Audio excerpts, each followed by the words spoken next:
Question number 1 करते हैं। Find the angles between two vectors A and be with magnitudes. देखो दो vectors हैं आपके पास ए और बी जिनके मैग्नीट्यूड्स आपको दे रखे हैं। एक का मैग्नीट्यूड है √3 और बी का मैग्नीट्यूड है 2 respectively, having the a dot b, और आपके पास ए डॉट बी है कितना 6। आपको √6 सॉरी, आपको एंगल बिटवीन टू वेक्टर्स निकालना है। तो हमारे पास क्या फॉर्मूला है, cos theta is equals to a dot b upon में ए का मैग्नीट्यूड और बी का मैग्नीट्यूड। तो भाई देखो ए डॉट बी आपको दे ही रखा है √6, ए का मैग्नीट्यूड है √3, बी का मैग्नीट्यूड है 2। आप इसे सॉल्व करोगे, ये बचेगा आपका √2/2। अब इसको हम थोड़ा सा और सॉल्व कर सकते हैं। हम √2 से मल्टीप्लाई √2 से डिवाइड करेंगे तो ऊपर आपका बचेगा √2 इंटू √2 कितना होता है 2, तो 2/2 √2, तो 2 से 2 कैंसिल। तो आपके पास आंसर क्या बचा, cos theta is equals to 1/√2, तो theta is equals to cos inverse 1/√2। अब आपको ही पता है कि cos की वैल्यू 1/√2 किस पे होती है, π/4 पे। तो आपके थीटा की वैल्यू आ गई, आपके थीटा की वैल्यू क्या आई, π/4। वेक्टर दे रखा है आपको, एक दो वेक्टर्स दे रखे हैं, ठीक है। मैंने एक को नाम दिया ए, एक को नाम दिया मैंने बी। आपको इन दोनों के बीच का एंगल निकालना है। इन दोनों के बीच का अगर एंगल निकालना है तो cos theta is equals to a dot b upon में ए वेक्टर का मैग्नीट्यूड और बी वेक्टर का मैग्नीट्यूड। दैट मीन्स सबसे पहले हमें कैलकुलेट करना है ए डॉट बी। अब ए डॉट बी करना सीख लो, कैसे करते हैं, 1 × 3 प्लस -2 × -2 प्लस ये हो गया आपका 3 + 4, क्योंकि -2 × -2 4 होता है, प्लस 3। तो आपका ए डॉट बी क्या निकल कर आ गया है 10। अब आपको चाहिए ए वेक्टर का मैग्नीट्यूड। अब मैग्नीट्यूड तो आप पीछे से निकाल के सीखते हुए आए हो। 1 का स्क्वायर 1, -2 का स्क्वायर 4, 3 का स्क्वायर 9, तो ये कितना आ गया आपका √14। ऐसे ही आप बी का मैग्नीट्यूड निकाल लो। बी का मैग्नीट्यूड क्या आएगा, अंडर के अंदर 3 का स्क्वायर 9, -2 का स्क्वायर 4 और 1 का स्क्वायर 1। देखो ये भी आ गया √14, ठीक। तो अब आप यहाँ पे वैल्यूज पुट करोगे अगर, तो ए डॉट बी आया है आपका 10 अपॉन में √14 इंटू √14, तो क्या लिखोगे आप इसे 10 अपॉन में 14। और सॉल्व करोगे इसे तो ये 5 2 और 7 2, तो आपके थीटा की वैल्यू आ गई cos इनवर्स 5/7। अब क्वेश्चन नंबर 3 है, find the projection of the vector. आपको एक वेक्टर दे रखा है i - j और दूसरा वेक्टर हमें दे रखा है i + j। अब मैंने आपको बताया था कि अगर आपको प्रोजेक्शन निकालना है एक वेक्टर का दूसरे वेक्टर पे, जैसे कि a का प्रोजेक्शन निकालना है ऑन b, मतलब हमारा a डॉट बी अपॉन में b वेक्टर का मैग्नीट्यूड। तो हम पहले कैलकुलेट कर लेते हैं a डॉट बी, वो जो हमें आ चुका है कैलकुलेट करना। 1 × 1 1, j को j से करोगे तो -1 × 1, तो ये क्या हो जाएगा आपका -1 1 0।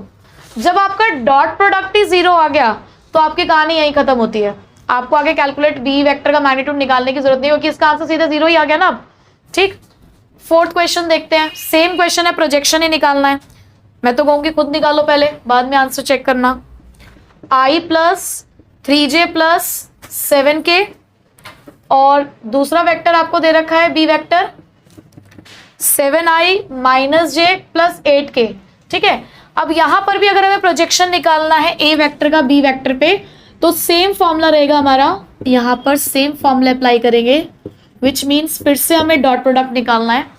तो 1 × 7 7 प्लस 3 × -1 -3, 7 × 8 यानी कि 56। ठीक, तो ये आपका आंसर क्या आया 63 - 3 60। बी वेक्टर का मैग्नीट्यूड अंडर रूट के अंदर 7 का स्क्वायर 49, -1 का स्क्वायर 1, 8 का स्क्वायर 64। यह आ गया आपका 114। तो आपका आंसर क्या आया 60 अपॉन अंडर रूट के अंदर 140। ठीक, फिफ्थ क्वेश्चन है, show that the each of the given 3 factors is a unit vector. पहली बात तो मैंने यूनिट वेक्टर प्रूव करना है। फिर उसके बाद है also show that they are mutually perpendicular to each other. अब मैंने आपको यूनिट वेक्टर, देखो यूनिट वेक्टर का मतलब क्या, जिनका मैग्नीट्यूड 1 के बराबर हो। तो हमें इन तीनों के जस्ट मैग्नीट्यूड निकालने, वो तो हम कैलकुलेट कर लेंगे। अगर हमें म्यूचुअली परपेंडिकुलर प्रूफ करना है तो मैंने आपको अभी कंडीशन बताई है कि दो वेक्टर्स का अगर डॉट प्रोडक्ट 0 हो तो वो एक दूसरे के परपेंडिकुलर होते हैं। ठीक है, तो पहले यूनिट वेक्टर निकाल लेते हैं कि ये यूनिट वेक्टर है या नहीं, चेक कर लेते हैं। तो ए वेक्टर का मैग्नीट्यूड निकालोगे तो 2/7 का स्क्वायर यानी कि 4/49 प्लस 3/7, 3 का स्क्वायर 9, 7 का स्क्वायर 49, 6 का स्क्वायर 36/49। तो ये आ गया आपका 49/49 √1 विच इज इक्वल्स टू 1। ए तो यूनिट वेक्टर है। बी के लिए चेक करते हैं, अंडर रूट के अंदर अगेन 9/49 माइनस 6 का स्क्वायर 36, फिर 7 का स्क्वायर 49, 2 का स्क्वायर 4, 7 का स्क्वायर 49, सेम सिचुएशन अपीयर हुई 49/49, तो ये भी आ गया आपका 1। सी वेक्टर का मैग्नीट्यूड निकालोगे 6 का स्क्वायर 36, 7 का 49, 2 का स्क्वायर 4, 7 का 49, माइनस 3 का स्क्वायर 9/49, तो ये भी आ गया आपका 49/49 विच इज इक्वल्स टू 1। तो भाई क्योंकि तीनों वेक्टर्स का जो मैग्नीट्यूड है,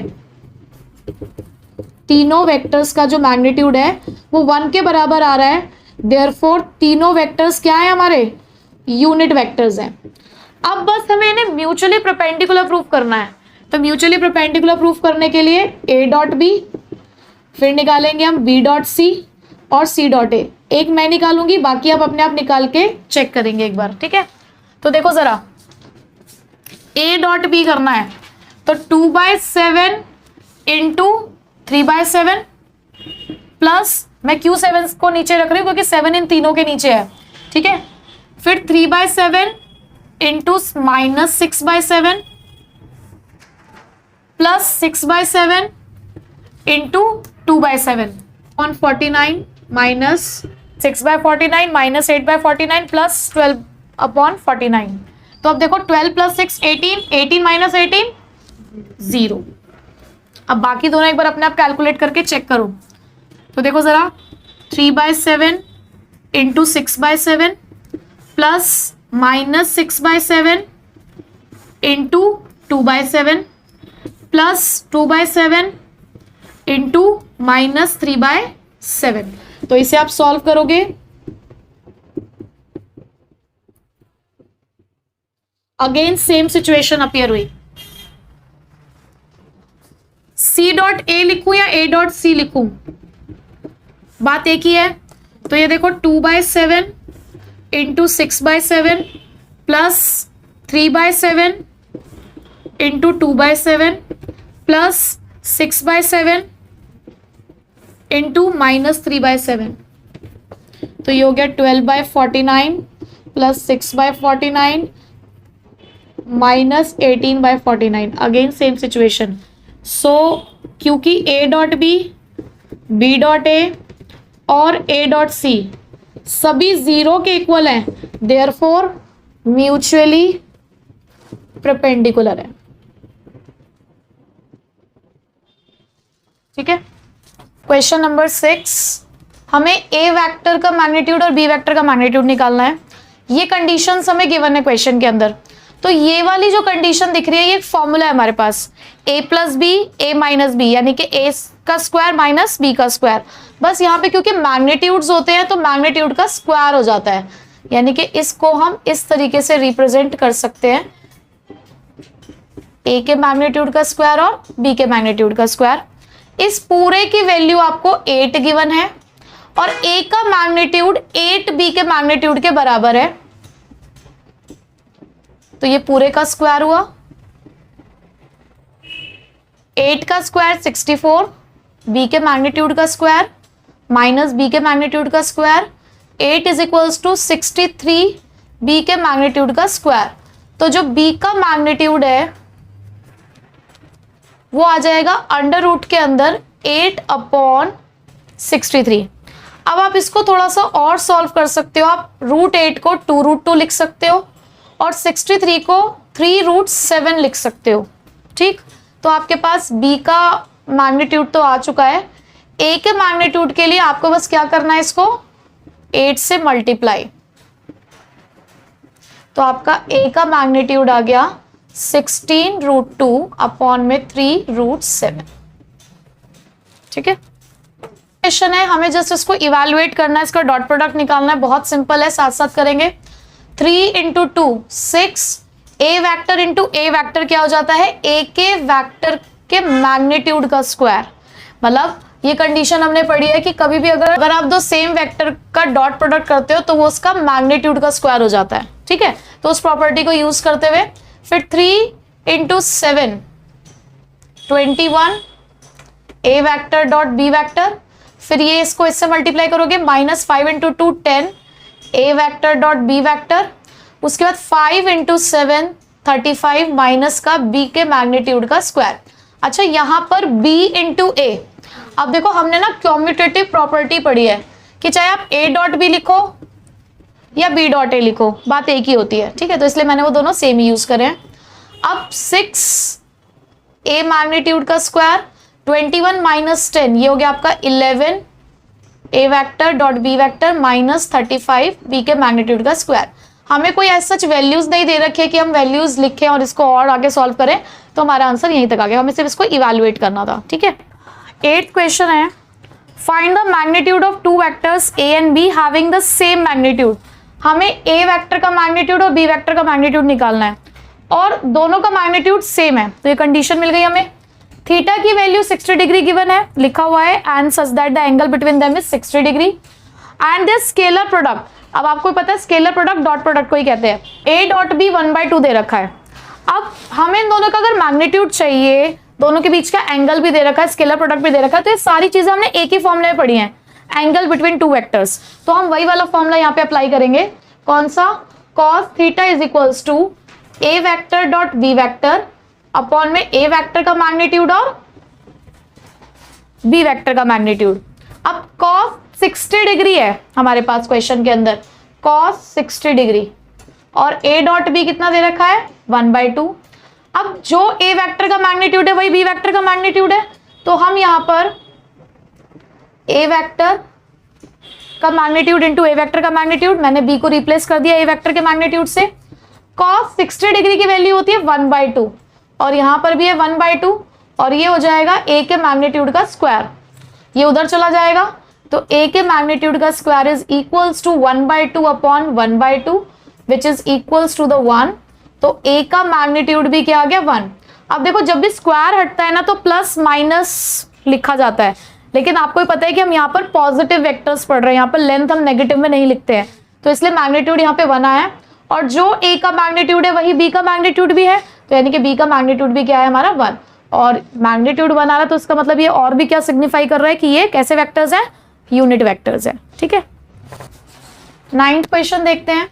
9th क्वेश्चन में ये इक्वेशन हमें गिवन है, find the x vector magnitude, आपको x का मैग्नीट्यूड निकालना है if for a unit vector a, यानी कि अगर a एक यूनिट वेक्टर है, के बाद हम जानते हैं कि कोई भी यूनिट वेक्टर होता है उसका मैग्नीट्यूड 1 के बराबर होता है, तो दैट मीन्स क्वेश्चन में हमें ये कंडीशन गिवन है कि a का मैग्नीट्यूड 1 है, इसी इक्वेशन से हमें x का मैग्नीट्यूड निकालना है। ठीक है, तो ये फिर से वही वाली कंडीशन दिख रही है ना, a minus b a plus b, वही वाली आपको आइडेंटिटी दिख रही है, तो ये क्या हो जाएगा सिंपली x के मैग्नीट्यूड का स्क्वायर माइनस b के मैग्नीट्यूड का स्क्वायर। हम कौन सी आइडेंटिटी अप्लाई कर रहे हैं, a vector plus b vector का dot product a vector minus b vector से, तो क्या आइडेंटिटी है वो, a के मैग्नीट्यूड का स्क्वायर माइनस b के मैग्नीट्यूड का स्क्वायर। इस आइडेंटिटी को यूज करते हुए हमने यहां पर इसको इसमें कन्वर्ट किया, it is equals to 12। Now question में हमें गिवन है कि a का मैग्नीट्यूड 1 के बराबर है क्योंकि वो एक यूनिट वेक्टर है, तो x का मैग्नीट्यूड का स्क्वायर इज इक्वल्स टू 12 + 1, इधर जाके प्लस में हो जाएगा, तो x के मैग्नीट्यूड का स्क्वायर हुआ 13 के बराबर, तो x का मैग्नीट्यूड क्या हुआ अगेन √13। हमें माइनस का साइन यूज नहीं करना है क्योंकि पॉजिटिव वैल्यूज लेकर चलते हैं बस। 10th क्वेश्चन है, आपको a वेक्टर दे रखा है 2i + 2j + 3k, b vector दे रखा है -i + 2j + k, c vector दे रखा है 3i - j। 3 वेक्टर्स दे रखे हैं और एक कंडीशन दी उन्होंने, क्या ये vector a vector plus lambda b vector is perpendicular to c vector, ये कंडीशन है। देन हमें फाइंड आउट करनी है वैल्यू ऑफ लैम्डा। अब देखो, अगर कभी भी कोई वेक्टर किसी दूसरे वेक्टर के परपेंडिकुलर होता है तो उसका सीधा सा मतलब ये है कि उन वेक्टर्स का जो डॉट प्रोडक्ट है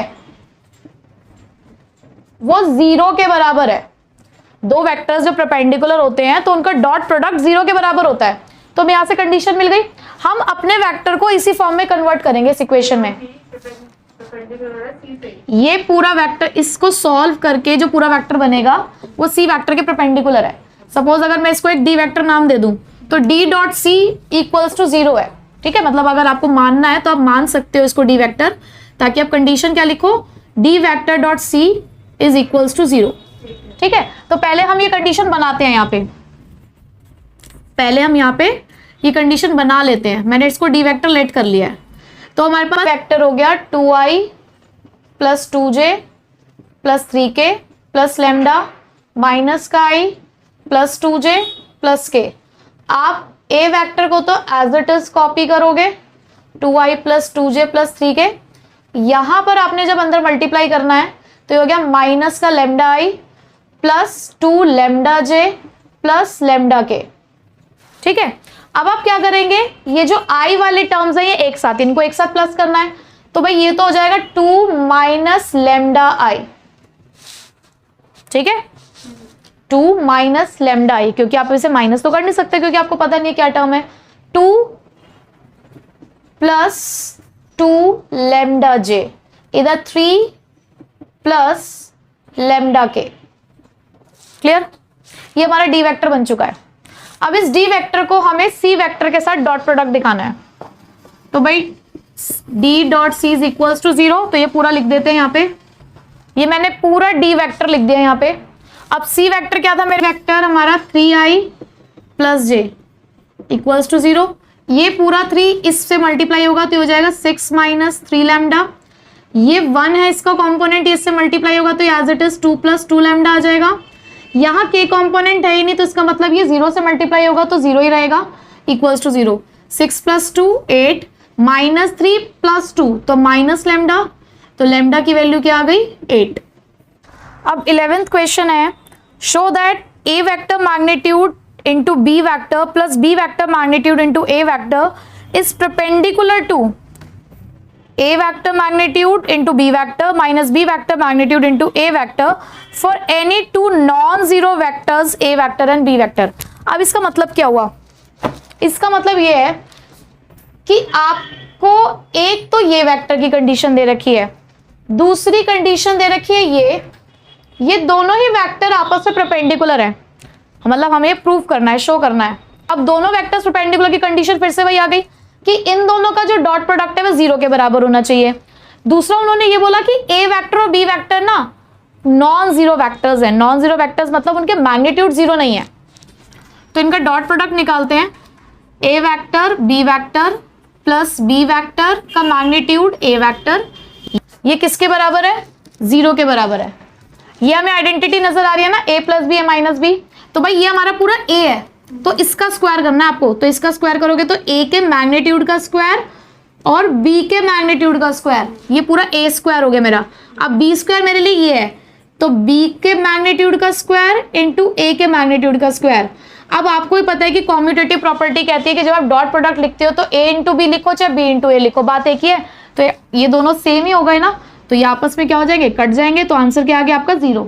और यही हमें प्रूफ करना था कि ये दोनों परपेंडिकुलर है और परपेंडिकुलर की कंडीशन क्या थी कि दोनों का डॉट प्रोडक्ट क्या आ जाए 0, जो कि आ चुका है। a dot a is equals to 0 और a dot b is equals to 0 ये क्वेश्चन में गिवन है हमें। Then what can be concluded about the vector b। तो आप वेक्टर b के बारे में क्या कह सकते हो, देखो क्वेश्चन में हमें a dot a is equals to 0 दे रखा है। अब हमने ना प्रॉपर्टी पढ़ी है वेक्टर के डॉट प्रोडक्ट, जो कहती है कि a डॉट a वेक्टर के मैग्नीट्यूड का स्क्वायर होता है। ठीक है, दैट मीन्स आप ये कह रहे हो कि a का जो मैग्नीट्यूड है वो 0 है, और अगर a का मैग्नीट्यूड 0 है which means a vector 0 vector के बराबर है। अब now to satisfy a dot b then b can be any vector. अब देखो भाई, जब ए वेक्टर एक जीरो वेक्टर है तो उसका आप डॉट प्रोडक्ट चाहे किसी भी बी वेक्टर के साथ कर लो, चाहे वो i प्लस जे प्लस के हो, 2i plus 3j plus 4k हो, तो आंसर जीरो ही आना है। तो बी कोई सा भी वेक्टर हो सकता है, हम ये कह सकते हैं किसी भी तरीके का वेक्टर हो सकता है। वो एक जीरो वेक्टर हो तो भी कोई प्रॉब्लम नहीं है, वो एक नॉन जीरो वेक्टर हो तो भी कोई प्रॉब्लम नहीं है। ठीक है। 13th question, if a b c are unit vectors, unit vectors का मतलब क्या हुआ कि इन तीनों वेक्टर्स के मैग्नीट्यूड 1 के बराबर है। उन्होंने क्वेश्चन में खुद ही ये कंडीशन दे दी है कि तीनों वेक्टर्स का मैग्नीट्यूड 1 है। इसका मतलब आप ये लिख सकते हो कि ए वेक्टर का मैग्नीट्यूड, बी वेक्टर का मैग्नीट्यूड, सी वेक्टर का magnitude is equals to 1, so that a plus b plus c is equals to 0। तीनों वेक्टर्स का जो समेशन है वो 0 के बराबर है, ये भी क्वेश्चन में गिवन है। Find the value of a dot b plus b dot c plus c dot a. अब ये सारी चीजें ना एक आइडेंटिटी में आती हैं। ये जो आपको दे रखा है इसकी एक आइडेंटिटी है, हम इस आइडेंटिटी का इस्तेमाल करते हैं। ए वेक्टर के मैग्नीट्यूड का स्क्वायर, बी वेक्टर के मैग्नीट्यूड का स्क्वायर, सी वेक्टर के मैग्नीट्यूड का square, 2ab plus 2bc plus 2ac, ये आइडेंटिटी मिल गई। तो यहां पर फाइंड आउट करना है a dot b plus b dot c plus c dot a की वैल्यू। ठीक है, तो देखो इसकी वैल्यू तो 0 दे रखी है, जब इसकी वैल्यू 0 है तो इसके मैग्नीट्यूड की वैल्यू भी 0 ही आएगी। तो यहाँ आप डायरेक्टली 0 लिख सकते हो। क्योंकि ये यूनिट वेक्टर्स हैं तो इनके मैग्नीट्यूड 1 है ही, तो 1 का स्क्वायर 1, तीनों में ये बात अप्लाई होती है। यहां से हम 2 कॉमन निकाल लेते हैं, तो ये ब्रैकेट में वही बचेगा जो हमें फाइंड आउट करना है बेसिकली। ठीक है, तो अब हम देखो क्या करते हैं। यहां पर 0 इज इक्वल्स टू 3 प्लस 2, तो ये आपका 3 इधर आ जाएगा, ये माइनस का 3 हुआ, ये बाकी सारा आप एज इट इज लिखोगे। तो आपके a dot b plus b dot c, a dot b plus b dot c plus a dot c की वैल्यू आ गई -3/2। 14 क्वेश्चन है, if either vector a is equals to 0 और b is equals to 0 then a dot b is equals to 0। मतलब वो कहने का मतलब है कि अगर a वेक्टर 0 है या b वेक्टर 0 है तो उनका डॉट प्रोडक्ट 0 के बराबर ही आता है। ठीक है, but the converse need not to be true. लेकिन क्या ऐसा जरूरी है कि अगर a वेक्टर या b वेक्टर 0 है तो उनका डॉट प्रोडक्ट तो 0 है, लेकिन अगर डॉट प्रोडक्ट 0 है तो वेक्टर्स भी 0 होंगे। क्या ये बात सही है या नहीं, ये हमें प्रूव करनी है। ठीक है, तो हमें जस्टिफाई करना है आंसर विद एन एग्जाम्पल। तो मैंने यहाँ पे 2 वैक्टर्स लेट किए हैं, 2i plus 4j plus 3k और 3i plus 3j minus 6k। ये वेक्टर मैंने इस तरीके से लेट किए हैं कि इनका डॉट प्रोडक्ट 0 हो। ठीक है, तो देखो एक बार जरा डॉट प्रोडक्ट निकाल लेते हैं। नहीं, ये हमें वेक्टर्स गिवन नहीं थे, हमें खुद लेट करने हैं और इस तरीके से लेट करने हैं कि डॉट प्रोडक्ट 0 हो। ठीक है, 2 प्लस 3 6, 4 प्लस 3 12, 3 माइनस 6 माइनस 18, तो ये हो गया 18 माइनस 18 0 के इक्वल, डॉट प्रोडक्ट तो 0 आ गया। अब आप इसका अगर वेक्टर का मैग्नीट्यूड कैलकुलेट करो तो 2 का स्क्वायर 4, 4 का स्क्वायर 16, 3 का स्क्वायर 9, तो ये क्या आ गया √29। बी वेक्टर का मैग्नीट्यूड देखो जरा, 3 का स्क्वायर 9, 3 का स्क्वायर 9, 6 का माइनस 6 का स्क्वायर 36। ठीक है, तो ये हो गया आपका √54। अब हमने देखा कि दोनों का जो मैग्नीट्यूड है वो 0 नहीं आया है, इसका मतलब ए वेक्टर और b vector non zero vectors हैं। तो इससे क्या कंक्लूजन निकला कि भले ही इनका डॉट प्रोडक्ट 0 के बराबर है बट वेक्टर 0 नहीं है, इसका मतलब कन्वर्स जरूरी नहीं है कि ट्रू ही हो। ठीक है,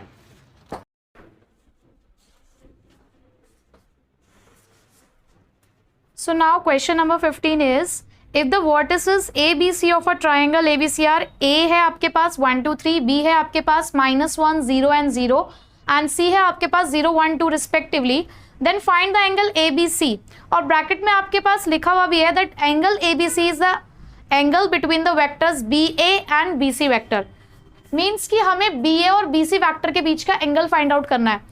अब क्योंकि हमें BA और BC वेक्टर के बीच का एंगल फाइंड आउट करना है तो एंगल बिटवीन 2 वेक्टर्स का हमारे पास क्या फॉर्मूला होता है, cos theta is equals to BA vector dot BC vector upon में बी ए वेक्टर का मैग्नीट्यूड और बी सी वेक्टर का मैग्नीट्यूड।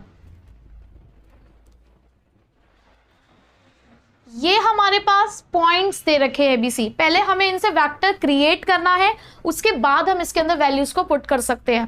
तो 2 पॉइंट से वेक्टर कैसे बनाया जाता है ये आप सभी को पता है, x2 minus x1, y2 minus y1, z2 minus z1। तो जैसे कि BA वेक्टर है, तो BA वेक्टर के लिए x1 y1 z1, x2 y2 z2 इसको हम कंसिडर करेंगे।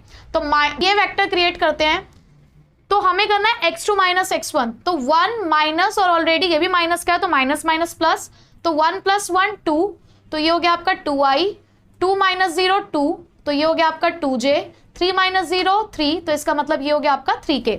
BA वेक्टर क्रिएट हो गया है। अब हमें बनाना है BC वेक्टर, तो BC वेक्टर के लिए x1 y1 z1, x2 y2 z2, तो x2 यानी कि 0 माइनस, और अगेन ये हमारा माइनस का है तो प्लस का हो जाएगा, तो ये हो गया आपका i, 1 माइनस 0 1, तो ये हो गया j, 2 माइनस 0 2, तो ये हो गया आपका 2k। दोनों वेक्टर्स हमारे क्रिएट हो चुके हैं। दोनों वेक्टर्स का डॉट प्रोडक्ट निकालना है, तो डॉट प्रोडक्ट के लिए हम क्या करते हैं, दोनों वेक्टर्स को एक साथ लिखते हैं, 2 1 2 प्लस 2 इंटू 1 अगेन 2, 3 इंटू 2 6, तो ये आ गया आपका 10। डॉट प्रोडक्ट निकाल चुके हैं। अब हमें चाहिए इनके मैग्नीट्यूड्स, तो मैग्नीट्यूड्स भी निकाल लेते हैं। 2 का स्क्वायर 4, अगेन 2 का स्क्वायर 4, 3 का स्क्वायर 9, तो ये हो गया अंडर रूट 17।